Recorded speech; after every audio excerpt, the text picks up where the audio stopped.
Hi folks, I'm Richard Friedman and welcome to my political cartoon countdown for February 12th, 2022. Every week or so we get together and we do the cartoon countdown based upon the popularity on Twitter, the impressions. I put it in order and I shoot it out to you. And before we get started, I always like to tell you about myself. I was a math teacher, taught a whole bunch of algebra and geometry for a number of years in high school math. And when I retired, I started doing cartoons and gradually started writing books, political cartoon books. This is my sixth book. I'd just like to show it to you before we get started. It's a brand new book, just came out. This is the book right here. It's the greatest 2021 book of political cartoons, edition 2, from July to December 2021. There's the cover. See Trump, and this is the Select Committee. Represents the Select Committee team, the House Select Committee team, and this is the Trump 24 team that's trying to get through, and they're trying to block him. And I made a metaphor in a way, make it into a football game. And there's Trump's blockers. You know, you can imagine who they are. And here goes former President Trump with a football. He's got it right there, and he's running through, and they're blocking him. And here comes the Select Committee, the House Select Committee team. I drew that Select Com for short, Select Com team. And the only thing I can tell you is use your imagination. But this is not Liz Cheney, so that's the only thing I'll tell you right off the bat. So there you go. That was the cover of the book, and this is the introduction that I drew. I drew George Washington as a Roman emperor. I did that for a reason, because I'm going to explain to you. I'm going to read this to you, and you'll understand why I did that as an introduction to my new book. That's George Washington in the attire of a Roman emperor. Okay, and here it goes. Here's a quote: "Liberty does not exist where rights are on one side and power on the other." So you have to have a balance of power, because if you have all the rights, somebody has all the rights and somebody has all the power, and the person who has all the rights doesn't have the power, then they have nothing. Basically, it's like having an automobile with no engine. You know, it's nothing. So the engine is the power to elect your representatives. So that's what this quote here. This quote was made by this. The above quote was from a Roman dictator called Lucius Quintus Cincinnatus. Now, Cincinnati, Ohio, was named after him.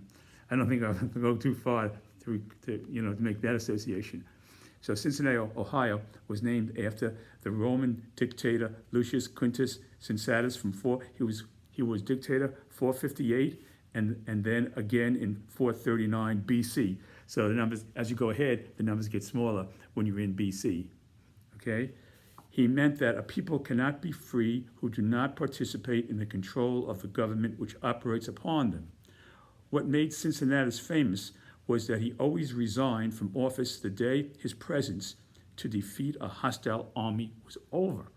So he'd get in there, he'd say, "Oh, got some problems." He'd get right in there. You see, Cincinnatus would get right in there. Okay, let me organize the armies, let's go fight them. And then when the victory was at hand, the Roman army was successful in defeating the attacking army, the enemy. He resigned and went on, and then waited till 439, another 19 years later, 1439, and took over again as emperor, and did the same thing, resigned. So he only wanted to serve the empire. This is true. He only wanted to serve the empire. He didn't want the office. He wanted the thrust, his whole being was to serve the empire. And once that he was in that position, he relented and stepped down. So that's why, that's what made him famous. What made Cincinnatus famous was that he always resigned from office the day his presence to defeat a hostile army was over. George Washington above, here's George Washington, dressed up as a Roman emperor. George Washington above was often called the American Cincinnatus because he refused a third term as president. Because George Washington, being the first 4-year president, and then he went on again. He could have stayed as president for until he died. Theoretically, he started the country, and people are probably, I'm sure, wanted him to do that, but he said, no, I'm going to keep this. I'm going to stick by what we plan to give somebody else a chance and to have a real democracy, so that we fought a war here with England not to have a king, and I don't want to be a king of America. I want to be a president, go down history as a president of America. So he didn't do it. He said, okay, we're going to have an election. That's it for me. So that's why they call him the George Washington, called the American Cincinnatus, for that reason. You look it up in the history books, that's it. So I dressed him up here, George Washington, as a Roman emperor, as a Roman emperor. Okay, George Washington Tonus, but that's the symbolic, that's the symbolism here. Okay, George Washington was the American Cincinnatus, and I concluded this introduction to say it is the Cincinnatus quote that is at the center of this book, behind the diligently created cartoons, and there it is. So that's the thrust of this book here, is to bring forth the message how important it is to have the right to vote and the right to have an input into a democracy, because rights without power is a car without an engine.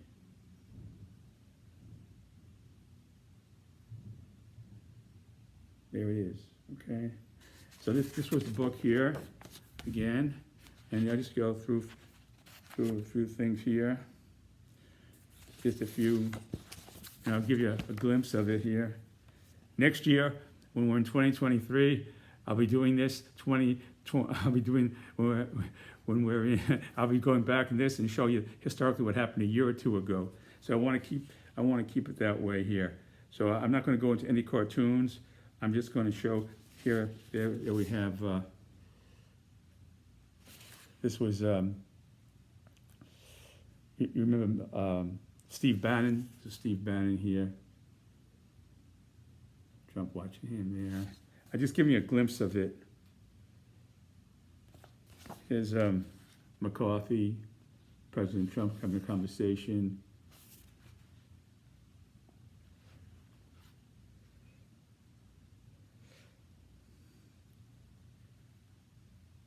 Here's Chris Christie.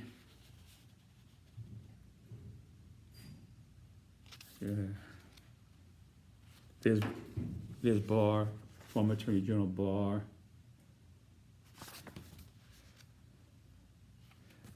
There's the former Israeli leader, Netanyahu. Here's the Supreme Court.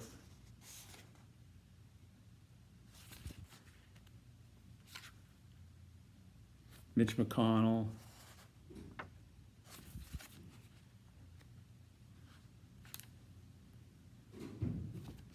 Jim Jordan here.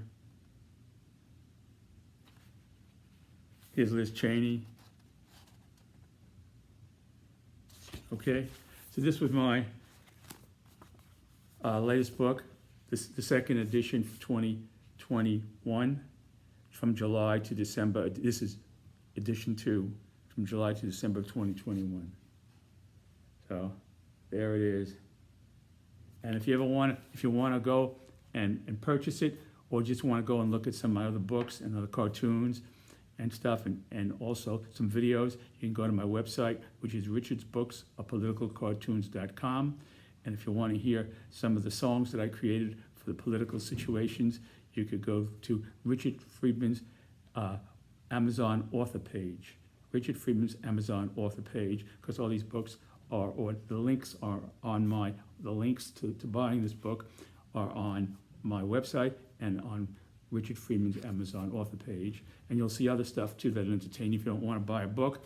I know things. I was in a grocery store, I was in a supermarket the other day, and I picked up a little bag of nuts, and it was like $5, and I thought, I said on sale, something to that effect. And then I said, she's charging me for like $6.99. I said, how could it be? How on sale? No, $5.99. So it used to be $3.99. She said, well, now it's $6.99. Or something like that. It was a high price because the high was $5.99, and the new price was going to be $6.99. So they sold it at the old price for $5.99 to tell me it was on sale because it's going to be $6.99. So that's how they introduce the prices to you. They put it on sale for the old price, and then they tell you it's going to be $6.99. So they break you in. They break you in easy to the high prices that way because you're buying it for the regular price, which is $5.99. You think, hey, they're pretty good. And then they say, well, it's going to go up to $6.99. It's $6.99 is the regular price. So, and then when the sale ends, then you're broken in, and you're, well, okay, well, I saved $1 last time. They saved $1 last time, so it don't matter. It's like a Costello routine. So anyway, here's the book, folks. I hope you would enjoy it. I'm sure you will if you decide to purchase it, and if not, just enjoy my website and my Amazon author page. Plenty to enjoy there, and that's that. So here is I always like to do a flashback to a year ago. This is this is 2 years ago. Excuse me. This is from February 10th, 2020. Here is a flashback from this book. This is the book. There it is. Yeah. This was my 2020 book. And this was the entire year of 2020. The greatest 20. Okay. This was the entire year. So there was no addition of 1 or 2 here. And here, let's see what we got here. We have a choice here. We could. Okay, I'm going to go with Rudy Giuliani because he's pretty popular now. Okay. Here we got. Here's Rudy Giuliani. Here he is. Okay, with Barr, and he's being sworn in. Now I'm going to just tell you because I just read it myself a little second ago here, and I recall now that here's the situation. When there was this controversy going on, Trump lawyers and chairmen, they needed a procedure by which they were investigating Joe Biden, and they were trying to get something on Joe Biden in Ukraine, and so they needed Rudy Giuliani to go there and investigate it, but they had to find a legal procedure by which he could investigate because he wasn't a part of the government. So they had to make him take an office, swear an allegiance to the Justice Department. Barr was going to have the conceivable process created whereby Rudy Giuliani takes an oath from Attorney General Bill Barr so that he could bring forth evidence against the Bidens when he goes to Ukraine and he investigates, because otherwise he wouldn't be certified to do any kind of investigative work as just a private citizen. Even though he was the president's personal attorney, he has no capacity within the government. So his relationship was with then President Trump, not with the. So they want to tie him to the government so he can have input and work with the Justice Department. And this is how, could you imagine? Well, this is it. So here he goes. So he's taken the oath of office now, and not an oath of office, an oath of being able to bring forth to the Justice Department intelligence on the Bidens, whatever shenanigans he was trying to prove that they were doing. Okay, so here it is. There's the Justice Department in the background. There's Giuliani taking the office, raising his right hand. That was February 10th, 2020, the Justice Department in the background. And he goes, I, Rudy Giuliani, do solemnly swear that I will support and defend President Donald J. Trump against all enemies, including the deep state and fake news media, and that I will faithfully discharge the duties of investigating the Bidens in my justice office. So there he goes. That's a hypothetical. He never took this. He never did this. They were talking about it. So I went ahead and took it a step further and wrote how it would sound if they had produced this oath for him to swear allegiance to. And that would be it. In front of the Justice Department with bar, and there's Rudy raising his right hand. That's February 10th, 2020. There, the Justice Department in the background. Thumbs up. You can see Barr, I drew Barr reluctant there, because in his heart, he knew he already, from what he said, he was doubtful about it. So I tried to make him look like the reluctant Barr here. He was reluctant. And Judy's guns are hope, who has his hands raised high, he's ready to go. He's trying to take off on the next plane out of there, you know? So there, I try to create the atmosphere, the facial, and all that to what would have gone on had he taken the oath. Barr being reluctant, you know, he's got his fingers up, but his heart isn't into it. His fingers are up, but his heart is down. You know, that's kind of like that. That's like a reflex, you know, when Barr goes, it's a reflex. If Trump walks in the room, it's a reflex, automatic, boom, you know, you know, that kind of thing. See? Okay. And Rudy Giuliani, as I said, you can see how motivated he was here. He's ready to go into action. Former mayor of New York here, he's ready to take on the Bidens here and can head out to the Ukraine to do his investigative work. Once having taken, so there you have it. Okay, again, this was my 2020 book. Okay, now let's get to the countdown. Okay, here we have, let's see, we got the top 4 cartoons of the week on Twitter, based in order of their popularity, starting with Numero Cuatro de la Semana, number 4 of the week. Here, this is a flashback because I couldn't do anything better than I did back then to express this occurrence of what happened here. This is an Andrew Clyde. Okay, here I'm going to show you that. This is all the tourists coming on that January 6th day. What they're saying here, that these are the people, the Trump Great American Tours that he brought in. These are the lovely people that were brought in here on January 6th. You see, very peaceful, loving people. All of them, you know, there they are. There's the Capitol in the background. And I did this to make a point. Okay, here it goes. Andrew Clyde flashback. Given in a resolution censoring GOP reps Liz Cheney and Adam Kissinger, the Republican National Committee on February 4th called the events of January 6th at the U.S. Capitol, quote, legitimate political discourse. Okay, legitimate political discourse. Okay, so this would be legitimate political discourse, how it would look if it was that these are people coming to Washington to discuss things and to get involved in democracy and have a very positive, looking forward, straight attitude. This would be political discourse. You've seen enough of what's on TV and everything now to see what went on, so I'm going to show what political discourse would have looked like. That's political discourse. Trump Great American Tours, US, destination U.S. Capitol, bus driver, even the bus driver's happy there. You know, he's happy, and all these people here, and the bus, they're waiting to get inside to tour the Capitol and have a wonderful time there. Maybe if you know they had passes and they made visit. Who knows? They have tour guides waiting for them, and they're very lovely people. Okay, there's Aunt Mildred in the back. There's Aunt Mildred with the sunglasses on. Okay. There's Uncle Ernie. Okay.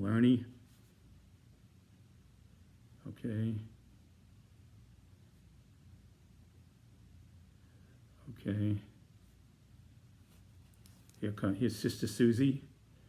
Okay, I'm just picking that at random. You know, so there you go.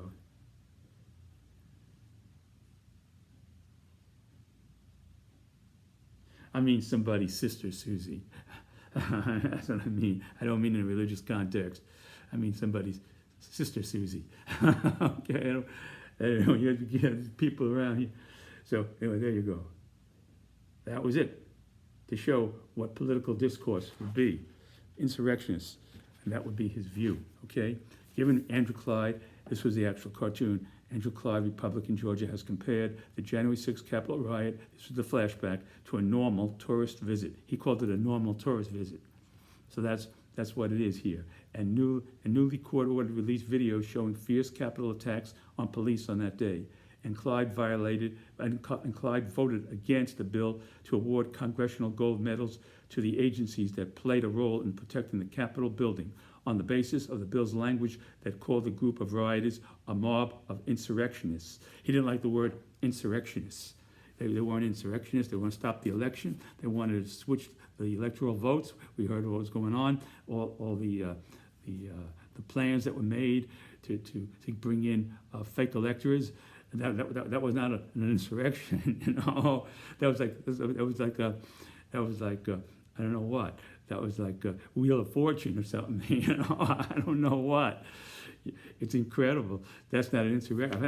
If that's not an insurrection, then I don't know what is. Because when you have all this violence combined, where you had electors, they picked fake electors. I mean, it's a whole network of a whole theater, you know, from soup to nuts. It's a whole dinner, you know, of insurrection soup.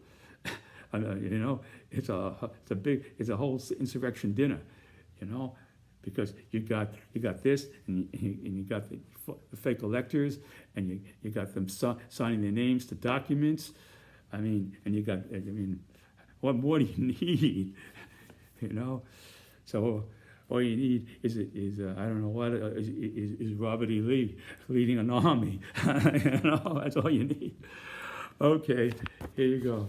There it is. There it is. That was that.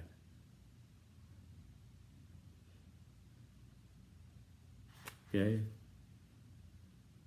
Legitimate political discourse. Came to what these people came for legitimate political discourse. There it is, Capitol in the background. Okay. Okay, numero tres. Okay, that's my number 3 of the week. Here we got Hugo Chavez. Here's Hugo Chavez here. We got then President Trump. And we got the general here, Mike Flynn. And we got Rudy Giuliani. And we got the Sidney Powell. There's Sidney right here. There's Sidney. Okay. Then President Trump. This was after the election and before the January 6th riot at the Capitol. So here's the thing: the pot is boiling up. You know, the President Trump is boiling up here. You see? You see, I tried to show it was boiling. You see, like a pot boiling. You know, I try to capture that feeling that was conveyed that he had. You know, this is the pot boiling here right before January 6th riot and after the election. You see, it's just boiling. And here we got Chavez here in the background. Now this is all going to come together in this cartoon. Rudy Giuliani, the voice of reason. He was the voice of reason at this meeting. The voice of reason. Reportedly, Giuliani in a Trump White House Oval Office meeting on December 18th, 2020, that's before January 6th and after the election, with Michael Flynn, Trump's pardoned national security advisor. He pardoned Flynn. Sidney Powell, former Trump election lawyer, known for her conspiratorial lawsuits, amid debate on whether either the Departments of Homeland Security, Defense, or Justice could seize voting machines in 7 crucial swing states to turn the election, you know. So Rudy later summoned by Trump to the meeting. Rudy came late because he was summoned later because I think President Trump then wanted to meet with Sidney Powell and Flynn first and get the groundwork in to get this executive order going, you know, and then get Rudy in there once everything was settled down. Bring in Rudy, and we see what Rudy has to say. So he didn't want, so Rudy came in, it was summoned by then President Trump after these Powell and Flynn were at the meeting, okay? So here it was like this. There it was, like that. And then all of a sudden Rudy pops in. There's Rudy. He just came into the room. There he is. Okay, he's ready. Okay, and he's ready to go. Okay, so amid debate on whether either the Departments of Homeland Security, Defense, or Justice could seize voting machines in 7 crucial swing states, Rudy, later summoned by Trump to the meeting, said to use military, there had to be clear-cut evidence of foreign interference in the election. You have to use the military is not supposed to be used against the people, civilians. It's supposed to be used against a foreign force. The military was not designed to go against the people. You have police departments for that. Yet the military has nothing to do with the American citizens. So that was the conflict there that Rudy recognized that. You know, having been a mayor, I'm sure he recognized that. So here's how I'm hypothesizing that it went. I might not be too off on this, you know. Okay, so here goes the meeting. The meeting's starting now, and Rudy just walked into the room now, and here it goes. Okay, here it goes now. And he says, okay, now I'm ready to get everything going here. And this is number 1 here. Okay, there he goes.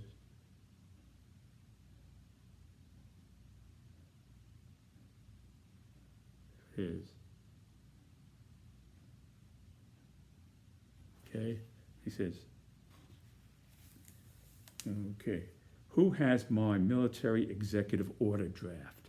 So this is an executive order that was drafted. It was never signed, but it was drafted out, ready to go. You know, it was like a dinner cooked, but it was never eaten. You know, I mean, it was never served on the plate. It was just cooked in the oven, and it was never served out on the plate.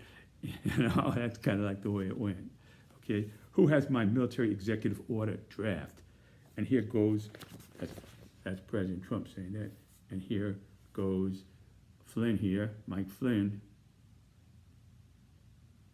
He's saying, here it is, Mr. President, ready to go. Flynn is ready to go with that. You can see he's got a determination in there, ready to go. He is determined, you know. He is determined there. See, there goes the executive order, handing it over to then President Trump. Okay, and then we have here Rudy injecting himself now. Now Rudy's in the room now. Now Rudy's in the room. Okay, and he's getting very upset, and he sees what's going on here, and he don't like it. There he is. Hey, Rudy. And Rudy says, stop the shit. Well, stop the shit.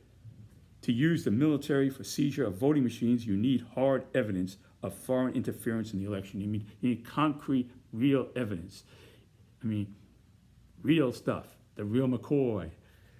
And then here comes Sidney Powell, and she already agreed with President Trump and Flynn that she's going to be the vanguard of the force that gets this thing signed by President Trump, and she's up there ready to go. Here goes Sidney, and here she is. There's Sidney. Here she's ready to go. Here, there she is. She's ready to go. There's Sidney, ready up. She's up there. She's ready to go. There she is, and she says to Rudy, the technology voting machine software that those states used were created in Venezuela at the direction of Hugo Chavez. That was actually one of her theories. She did verbally say that. That was her theory. You know, how the election was stolen. So she brings that up. And then she says, now she has something better even. Here's a video of Chavez playing with a machine. So she plays this video for them to see Chavez playing with a machine. Okay, there he is. There's the machine he's playing with, okay? You can see what kind of machine that is, okay? If you use your imagination.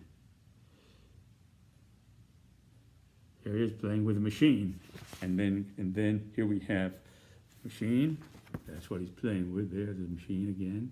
And then we have Giuliani retorting back to Sidney, And here he goes. There goes Rudy Giuliani. And he's retorting back. And there he is.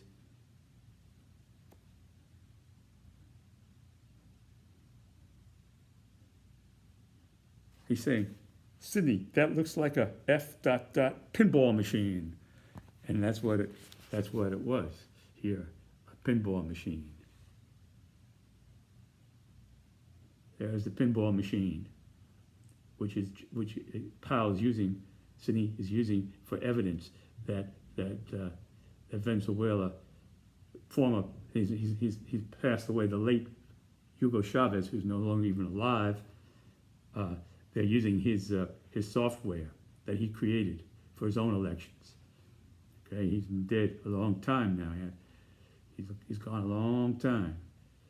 So they still, his stuff is still around, and somebody has a franchise on it, I guess, or something like that. And that's still being circulated, his technology from Venezuela. Okay. Yes. Playing the pinball machine, and she's using that as evidence that he worked with computer machines to create technology that would sabotage an election. Okay, he created the software technology, and there he is playing a pinball machine, and that's the evidence she's bringing forth to Rudy, and Rudy calls it out for what it is, a pinball machine. One more time, here he is. There's Rudy. Rudy got his way that day. That was the day that Rudy did do some good for the country that day in stopping that executive order from going through. I don't know what would have happened then, whether the military would have acted on that order. I don't think they would have.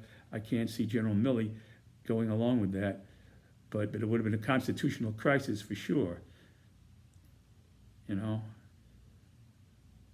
There it is. There's the gang. There they are.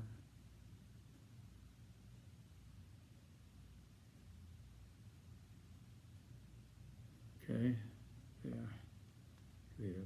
The backdrop here. So for a while, America was in the hands of these people.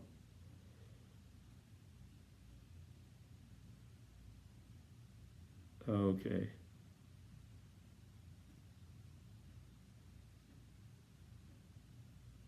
Okay. Numero dos de la semana, number 2 of the week.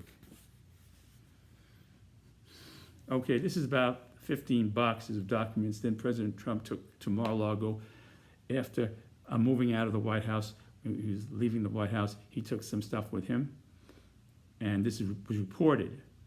Given the 15 boxes of documents, and here we have in this cartoon, we have a high-level official from North Korea. We have then President Trump in the Oval Office. There's beautiful Mar-a-Lago there, and there's the envelope from Kim Jong-un that they dug up, because I hypothesized in this cartoon that this envelope was so large that the former president buried it in his backyard at Mar-a-Lago, on his estate there at Mar-a-Lago, and they excavated it. They brought it up, and there it was lying on top of the grass at Mar-a-Lago. And there it is, okay? And there is Thomas Jefferson here crying and seeing what's going on. He's weeping his tears. Thomas Jefferson is seeing what's going on. He's not too happy about what's going on here, okay? There's President Trump all smiles with that big envelope from Kim Jong-un, you know, beautiful letter, and a beautiful big huge envelope, okay? And there is a diplomat, a high-level diplomat from North Korea, okay? There's the American flag. There's beautiful, really beautiful place, Mar-a-Lago. I've seen pictures of it. It's a beautiful place. And there's the envelope that was excavated from the ground. They brought it up, and there it is, President Trump proudly holding the huge letter, the huge envelope with the letter inside from North Korean leader Kim Jong-un. Okay, and there's Thomas Jefferson shedding some tears there.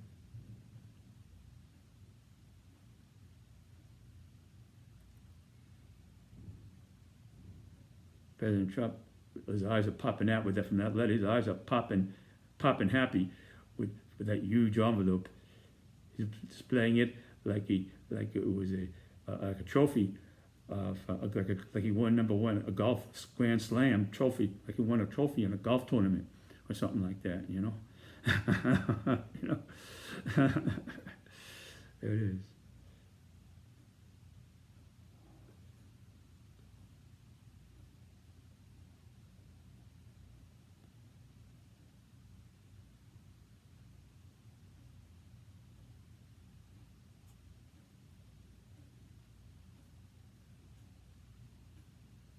Okay, here goes the cartoon. Given the 15 boxes of documents then President Trump took to Mar-a-Lago when he left the White House, by law, should have gone to the National Archives. He just heard the other day that President Trump was condemning Hillary Clinton, and he mentioned the National Archives, that she did not, people who tell the truth always submit their stuff to the National Archives, and here you go.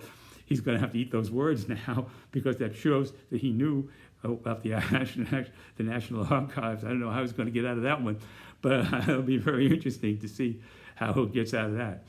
You know, because he used that and condemning Hillary Clinton when he was running against her. So it's going to be interesting to see how he gets out of that one. So anyway, when he left the White House, by law should have gone to the National Archives, and therefore, after being discovered, were brought there. And included was, for President Trump, the most, quote, beautiful letter from North Korea's leader Kim Jong-un. Inside, a huge delivery envelope below. There it is, the delivery envelope. Again. Okay. Which had been delivered to the Oval Office by a high-level official from North Korea back in June of 2018, under a portrait of Thomas Jefferson. The location below Mar-a-Lago, that huge envelope with beautiful letter, may have been found buried. And there it is. Gas location on the estate of Mar-a-Lago.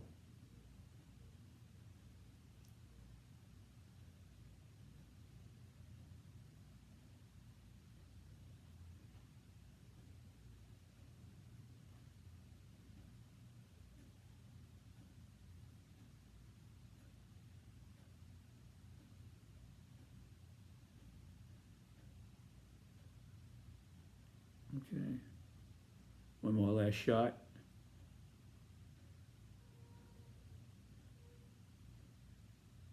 Okay. Okay, numero uno de la semana. Number 1 of the week. Here we have the Canadian Truckers for Trump, the flag, the Canada flag, and then we have, this is a dream for 2024.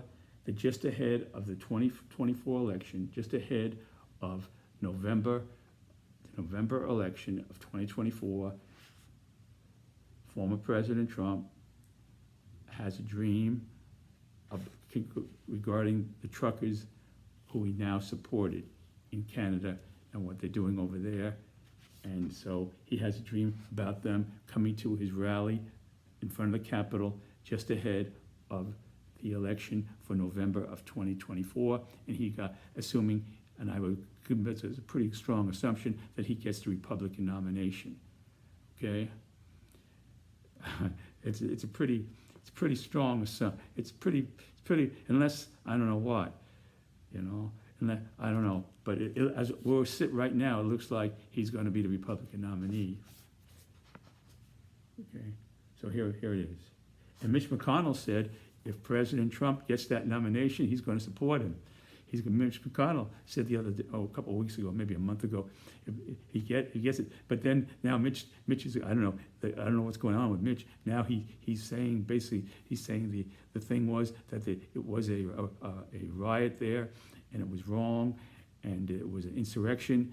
So he's turning. I don't know if he and in spite, and President Trump is going the other direction, and and he's taking a lot of heat from former President Trump. McConnell's taking a lot of heat.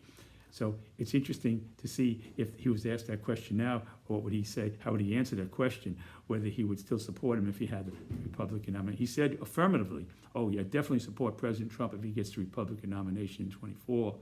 Definitely, you know." So I don't know. It's you know, you have to be like a fortune teller to figure out McConnell what he's going to do. You know, I don't even think Zoltar. If he goes to Zoltar could tell us. You know, the guy from Liberty Mutual who tells the fortunes in the box. I don't think he even could predict what Mitch McConnell would say to that question.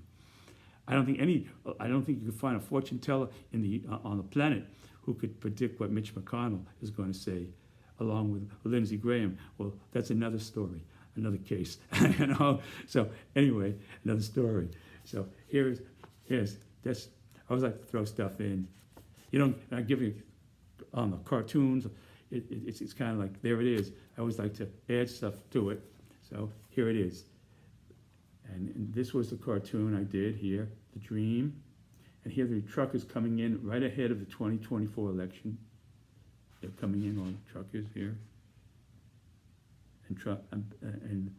And President Trump, then former President Trump, now running for the presidency with a Republican nomination, has this dream of those truckers who he helped back in 2022, February 2022 now, coming to support him. And there they have, there's, you see the trucker there, pulling up. Canadian truckers for Trump 2024. Okay, there you see it. And there's the Capitol here. They're all there. The dream. Okay, Trump fantastic 2024 dream. The Canadian protester truckers he had supported back in February of 2022 show up at his Capitol presidential rally just days away from the 2024 presidential election. Given the former president had supported these truckers' convoy demonstrations in Ottawa and other places, etc., the former president then calling Canada's leader, Prime Minister Justin Trudeau, quote, a far-left lunatic over vaccine mandates. So the truckers were protesting the vaccine mandates, and what is going on over there now is about that. And how it relates to them in terms of them, if they go into the United States, they have to get vaccinated or quarantined for 14 days if they undertake driving into the United States. So now it's messing up all our automobile companies can't get the parts. So again, I don't know what's going to happen there. How Canada's going to resolve that? What's going to happen? They clearly don't want to resort to having to physical violence. They don't want that. They don't want to have a scene, reminiscent of what we went through on January 6th. And they have to. The people who are living there are going through hell, and the population and the economy. So it's a real tough call for them. And I don't know. It's going to be something to see how they resolve that. I hope they come to a reasonable conclusion that they don't have to resort to anything that's going to create harm and bodily injury to a lot of people on both. I don't want to see anybody get hurt, but we'll see. I don't know what's going to happen. I'm telling you, I ain't going to do any cartoons about that. That you won't see any cartoons from me about. Though what happens there, that's gonna stay there. I'm not going to get into that because that's something. Let's just pray that they work it out. Okay, along with what's happening with President Putin of Russia on the Ukrainian border, the odds are stacked against him. Him not taking all this stuff home, all of a sudden turning, making a U-turn and going back to Moscow with all of those people. There'd be if all those people go back at the same time, there'd be a big traffic jam. Nobody could get into where they were going. I don't know. I just don't know. We'll have again a lot of things happening. So there it is. Okay, so let's just see here. So here we have former President Trump, and he's making a speech in 2024, just ahead of election, to all his truckers who he's happy to see. There they are, and here he is. Thumbs up. There he is. Okay. Let's welcome my Canadian truckers. For those who think they can steal another election, things could get very bad if these folks get really tough. If these folks get tough. If these folks get tough. You know? There you have it. So there he is. So he's saying the truckers are on his side, and he doesn't want no more fake elections. No more fake elections that he feels were stolen from him without any kind of proof. There is no proof that you could walk up to and say, this is it. There's no smoking gun. There's no concrete evidence. It's just Trump's word that it was stolen because he didn't win. That's the only evidence that you got, is that he didn't win the election. And everybody counted it. When they recounted it, it turns out Biden won by a few bit more votes than he had originally. I don't know how you do the mathematics. I don't know. Again, it's going to be another thing coming up, that 2024 election, and 2022. That's going to be a preview, a hard preview of that. So anyway, there it is.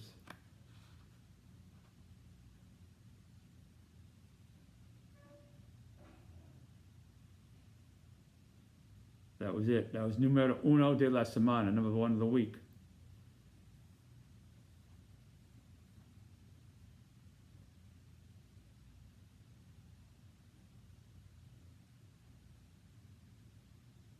All right, I want to thank you very much, folks, for watching my political cartoon countdown, and I wish you all the best, and stay cool. A lot of things happening. We just had to hang in there and be cool and try to think positive and not get upset.